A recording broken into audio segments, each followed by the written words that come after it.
की वीडियो हम लोग बात कर रहे हैं बीपीएससी बिहार शिक्षक भर्ती 2023 के बारे में। अभी रात में ही डीएलएड पीआरटी वालों का रिजल्ट जारी कर दिया गया है। इसमें बहुत सारे डीएलएड पीआरटी वालों की नौकरी भी जाने वाली है। अब आप सोच रहे होंगे ये कौन सी नई खबर आ गई, ऐसा क्यों होने वाला है, तो पूरा बेहतरीन तरीके से आपको समझाएंगे। फिलहाल बीपीएससी रिजल्ट बनाने में कमियां निकली हुई हैं, क्या क्या कमियां हैं सब आपको गिनाएंगे, बताएंगे, क्योंकि इस बात पे शायद बहुत कम लोग ही ध्यान दे पाए होंगे, क्योंकि अभी हाल ही में रिजल्ट आया है। सभी लोगों के दिमाग में बस एक ही बात चल रही है कि मेरा चयन हो गया और मुझे जाना है नियुक्ति प्रक्रिया में, अन्य चीजों पर ध्यान नहीं दे रहे। लेकिन जो अन्य अभ्यर्थी हैं उनके पास तो एक ही काम है, बस ध्यान देना कि क्या क्या रिजल्ट आया है और क्या क्या इसमें अच्छाइयां हैं, क्या बुराइयां हैं। तो देखिए, अच्छाइयां तो ये हैं कि जिनका अधिक नंबर है, जिनका मेरिट में अच्छा नंबर है, उनको तो कोई दिक्कत नहीं होगा। लेकिन कुछ हद तक या ज्यादा से ज्यादा आप मान के चलिए कि मैक्सिमम से मैक्सिमम डीएलएड अभ्यर्थियों की नौकरी जा सकती है। चलिए आपको पूरा डिटेल समझाते हैं। देखिए, बीपीएससी रिजल्ट बनाने के पहले ही बीपीएससी प्रमुख ने कहा था कि डीएलएड पीआरटी ही केवल यदि योग्य होता है सुप्रीम कोर्ट के अनुसार, स्टेट गवर्नमेंट के अनुसार, तब तो हम केवल उन्हीं का रिजल्ट जारी करेंगे, जैसा कि उन्होंने किया अभी।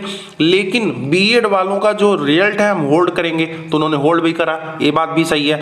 लेकिन उन्होंने एक बात और जोड़ के कहा था कि बीएड का जो सीट होगा वो भी हम होल्ड करेंगे, जो कि इन्होंने नहीं किया, और यही हो गई कमी रिजल्ट बनाने में। अगर ये सीट को नहीं होल्ड किए हैं तो ऐसे में डीएलएड सभी अभ्यर्थी जो पीआरटी में भी शामिल हुए हैं उनका चयन हो गया है। ऐसे सभी लोगों के उम्मीदों पर पानी फिर जाएगा, सभी के आशाओं पर पानी फिर जाएगा, क्योंकि सभी तो अभी तक हर जगह शोर भी मचा चुके होंगे कि मेरा डीएलएड पीआरटी में चयन भी हो गया है, अब हमारी प्रक्रिया आगे बढ़ेगी, हमको नौकरी मिल गया, जॉब मिल गया। कुछ लोग तो अपने जॉब जो करंट टाइम वाला होगा उसको छोड़ भी देंगे लोग, ठीक है। तो आप कभी भी ऐसा मत करिएगा, जब तक आपका चयन पूरी तरह से पक्का ना हो जाए आपको ऐसा नहीं करना है। अब इस किस न्यूज सोर्स से हम बात कर रहे हैं, चलिए वो भी दिखाते हैं। यहाँ देख सकते हैं, प्राथमिक शिक्षक भर्ती के लिए 72,419 डीएलएड डिग्रीधारियों का चयन किया गया। ठीक, अब इसमें आगे समझाते हैं आपको।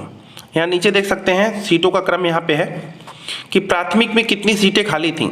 सीटें खाली थीं 79,943 और आवेदक थे 7.7 लाख, जिसमें परीक्षा में शामिल थे 6 लाख। चयनित हुए 72,419। ये केवल डीएलएड के अभ्यर्थी हैं। कितनी सीटें खाली रह गई? 7,524। अब ये समझ सकते हैं क्या बीएड वाले 7,524 सीटों पे आएंगे?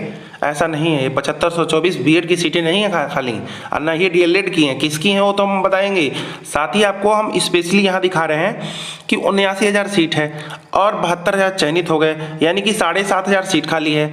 तो बीएड वालों का सीट इन्होंने छोड़ा ही नहीं, और नहीं छोड़ा तो इन्होंने साफ कह भी दिया है अगर सीट नहीं छोड़े हैं तो ये रिजल्ट बदल भी जाएगा। ये कहाँ लिखा हो तो हम दिखाएंगे। फिलहाल आपको हम ये बता दें एक बार और कि जो सीटें 7,524 खाली हैं ये दूसरे कोटे के अन्य अभ्यर्थियों की सीटें हैं, जिसमें दिव्यांग अभ्यर्थी और उर्दू वाले अभ्यर्थी, ये दो ऐसे अभ्यर्थी हैं जो कि अपनी कैटेगरी से ज़्यादा नंबर लाए हैं और आकर के अनरिजर्व में चयनित हो गए हैं। इन लोगों की सीटें जो है खाली रह गई। अब ये बात कहाँ लिखा है वो भी दिखा देते हैं आपको। यहाँ देख सकते हैं जो दिव्यांग कोटि की सीटें हैं वह 2,000 से अधिक हैं, और जो उर्दू की सीटें हैं वह 4932 पद खाली रह गए। अब इन दोनों को जोड़ दिया जाता है तो लगभग ये 7,500 के आसपास सीटें जो हैं खाली रह जाती हैं, अन्य कैटेगरी को भी मिलाकर के, जो अपने कैटेगरी की सीटों को छोड़ करके दूसरी कैटेगरी यानी कि अनरिजर्व में चले गए। ठीक है, तो 7,524 ये वे सीटें हैं जो खाली रह गई हैं। इनको अलग तरह से भरा जाए अलग बात है, लेकिन इनको बीएड के लिए जो सीट रिजर्व रखना था, होल्ड रखना था, इन्होंने नहीं रखा, और ऐसे में डीएलएड वालों की नौकरी पे सांसद मंडराएगा।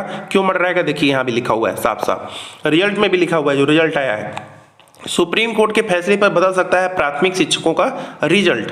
अब इन्होंने रिजल्ट दे दिया है, लेकिन साथ साथ इन्होंने कहा है कि जो दर्द देगा वही दवा भी देगा। मतलब दर्द मतलब डीएलएड अभ्यर्थियों ने इन्हें बाहर कराया है, ये दवा भी देंगे, मतलब उन्हीं को हो सकता है बाहर भी कराया जा सके। इन्होंने साफ साफ हिंट दे दिया है। ये जो भी ट्वीट करते हैं उसका डिकोड करना थोड़ा सा कठिन होता है, लेकिन आप कर सकते हैं।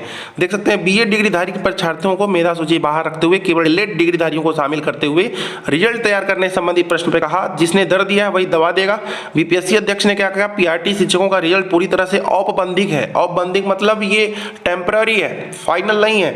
सर्वोच्च न्यायालय द्वारा दिए गए निर्णय के अनुसार ये बदलाव भी हो सकता है इस रिजल्ट में। और बीपीएससी ने रिजल्ट देने से पहले अपनी वेबसाइट पे भी इस बात की सूचना जारी कर दी है। फिलहाल ये अलग लिस्ट जारी किए हुए हैं, उसमें लिखे हुए हैं। ये रिजल्ट वाली लिस्ट में नहीं लिखे हुए हैं नीचे ऊपर, इनको लिखना चाहिए। ठीक है, ये भ्रमित करने का कार्य है। और देख सकते हैं जिसमें बाकी सारी चीजें हमने आपको बताया ही। तो इस तरह से डीएलएड अभ्यर्थियों के साथ थोड़ा सा छला छलावा जरूर हुआ है। ऐसे लोगों के साथ समस्या जो है आगे आ सकती है, क्योंकि बीएड के अगर पक्ष में माननीय सुप्रीम कोर्ट का अगर फैसला आया तब जान सकते हैं, आप समझ सकते हैं कितनी बड़ी संख्या में डीएलएड अभ्यर्थियों को बाहर निकलना पड़ेगा, क्योंकि बीएड वालों का जो नंबर है वह ज़्यादा ही है और लगभग हर एक आंकड़े के अनुसार इनका ज़्यादा रहता ही है। ऐसा नहीं है कि सबसे ज़्यादा रहता है, लेकिन अपेक्षाकृत ज़्यादा रहता है डीएलएड से। तो ऐसे में अगर ये आते हैं तो डीएलएड की जो सीटें होंगी भारी मात्रा में वो बाहर होंगे और ऐसे में बीएड वाले अभ्यर्थी आएंगे।